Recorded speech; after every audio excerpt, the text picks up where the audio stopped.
നമസ്കാരം. എങ്ങോട്ടാണ് ഈ നാടിന്റെ പോക്ക്? അർഹതപ്പെട്ട ചികിത്സ, ജനസേവനം, നമുക്ക് അർഹമായിട്ടുള്ള ചികിത്സ ലഭ്യമാകും എന്ന് കരുതിയാണ് സാധാരണക്കാർ എല്ലാവരും മെഡിക്കൽ കോളേജുകളെ സമീപിക്കുന്നത്. ഇവിടെ എന്ത് സംഭവിക്കുന്നു? ഒരു നായ്ക്ക് കൊടുക്കുന്ന പരിഗണന പോലും കൊടുക്കുന്നില്ല എന്ന് പറയുന്നത് നമ്മൾ കേട്ടു. ഇന്ന് സോഷ്യൽ മീഡിയ ചർച്ച ചെയ്യുന്നത് ഇദ്ദേഹത്തിന്റെ മരണവാർത്തയാണ്. ഇദ്ദേഹം ഒരു സാധാരണക്കാരനായതുകൊണ്ടാണോ അദ്ദേഹത്തിന് ചികിത്സ നിഷേധിച്ചത്? സാധാരണക്കാരന്റെ അവകാശമാണ് മെഡിക്കൽ കോളേജുകളിലെ ചികിത്സ. ഇനിയെങ്കിലും അധികാരികൾ സാധുക്കളായ ജനങ്ങൾക്ക്, പാവങ്ങൾക്ക് എല്ലാം അർഹമായിട്ടുള്ള ചികിത്സ ഉറപ്പുവരുത്തുക. കേരളം എല്ലാത്തിനും മുമ്പിലാണ്, നല്ല കാര്യം.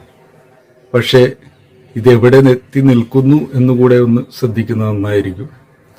അറ്റൻഡർ വന്ന് 6-7 പേരുടെ പേര് വായിച്ച്, അന്ന് അറ്റൻഡറോട് വേണമെന്ന് ചോദിച്ച്, എൻ്റെ പേര് വായിച്ചില്ലല്ലോ, എൻ്റെ അടുത്ത് ഡോക്ടർ ഇന്നലെ ഇന്നും പറഞ്ഞ് എനിക്ക് ആൻജിയോഗ്രാം ഉണ്ടെന്ന്. അന്നേരം അറ്റൻഡർ പറയും, നിങ്ങളുടെ ഡോക്ടർ ഏതാണോ അത് ചെന്ന് തിരക്കാം, അല്ലെങ്കിൽ അവിടെ നേഴ്സ് സിസ്റ്ററോട് എന്ന് പറയും. സിസ്റ്ററിനോട് എന്ന് പറഞ്ഞ്, അന്നേരം സിസ്റ്റർ പറഞ്ഞ്, അത് എൻ്റെ ഡ്യൂട്ടി അല്ല, അത് നിങ്ങൾ ഏതാണോ ഡോക്ടർ നോക്കുന്നത് അവരുടെ ഡ്യൂട്ടിയാണെന്ന്.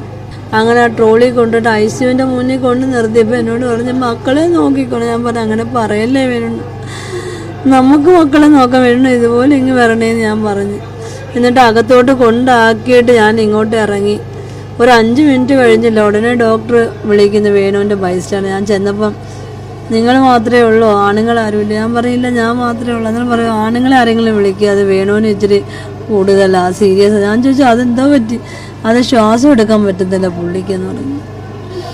അങ്ങനെ ഞാൻ പോകുന്ന വേണം ഡോക്ടർമാരോടെല്ലാം ചോദിച്ചു, എന്തോ പറ്റി. അന്നേരം അതിലൊരു ഡോക്ടർ പറഞ്ഞു, പുള്ളിയുടെ നെഞ്ചത്ത് വെള്ളം കെട്ടി കിടക്കുന്നത്, അത് റിമൂവ് ചെയ്താൽ പറ്റത്തില്ല, ഞങ്ങൾ അതിലുള്ള പരിശ്രമത്തിലാണെന്ന്. പക്ഷെ ഇവർ ഈ വെള്ളം കെട്ടി കിടക്കുന്ന ആദ്യമേ കണ്ടുപിടിക്കണമായിരുന്നു, അത് അവർ ചെയ്തില്ല. അവസാനം കൊണ്ട് അങ്ങനെ കൊലയ്ക്ക് കൊടുത്തു.